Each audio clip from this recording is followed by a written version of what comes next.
Puducherry cyber crime காவல் நிலையத்தில் பெறப்பட்ட புகார் மனுவில் சைபர் குற்றவாளி தன்னை புகார்தாரரின் நிர்வாக இயக்குநராக போலியாக சித்தரித்து ஆள்மாறாட்டம் செய்து புகார்தாரரிடம் ரூபாய் 5,10,00,000 வரை மோசடி செய்துள்ளது தெரியவந்துள்ளது.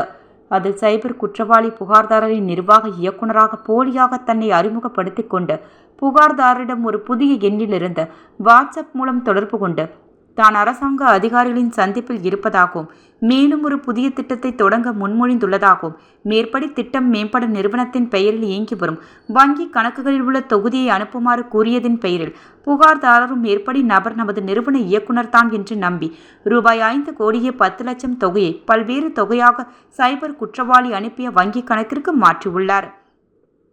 பணம் செலுத்திய பிறகு சந்தேகத்தின் பெயரில் நிறுவன அதிகாரியிடம் விசாரிக்கையில் தான் சைபர் குற்றவாளியிடம் ஏமாற்றப்பட்டுள்ளதாக உணர்ந்துள்ளார்.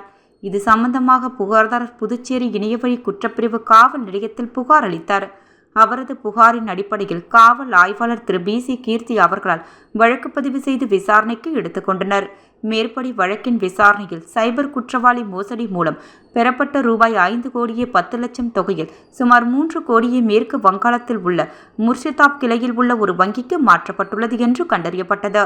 மேலும் அந்த கணக்கு மேற்கு வங்காளம் முர்ஷிதாபாத் மாவட்டம் ஜலாங்கியை சேர்ந்த முஃபுல்லா ஆலம் முலா என்பவருக்கு சொந்தமானது என்றும் கண்டறியப்பட்டது. இந்நிலையில் இவ்வழக்கின் குற்றம் சாட்டப்பட்ட நபர்களை அடையாளம் காண பல்வேறு ஆன்லைன் சைபர் கருவிகள் பயன்படுத்தப்பட்டுள்ளன.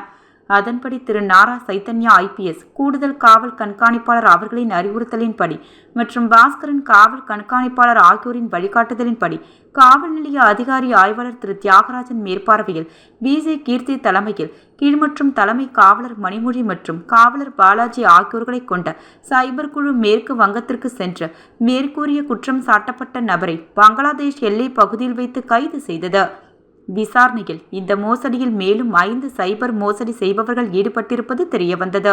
மேலும் மேற்படி புகாரை பெற்றுக்கொண்ட உடனே சம்பந்தப்பட்ட வங்கிக் கணக்கும் அதிலிருந்த சுமார் 2.3 கோடி பணமும் முடக்கப்பட்டு அந்த பணத்தை மீட்பதற்காக சட்ட ரீதியான செயல்முறை செயல்பாட்டு வருகிறது. மேலும் இந்த மோசடியில் சில வெளிநாட்டு கும்பல் ஈடுபட்டிருப்பது தெரியவந்துள்ளது. பின்னர் குற்றம் சாட்டப்பட்டவர்கள் புதுச்சேரி தலைமை நீதித்துறை நடுவர் முன் ஆஜர்படுத்தப்பட்டு அவரை நீதிமன்ற காவலில் வைக்கப்பட்டுள்ளார்.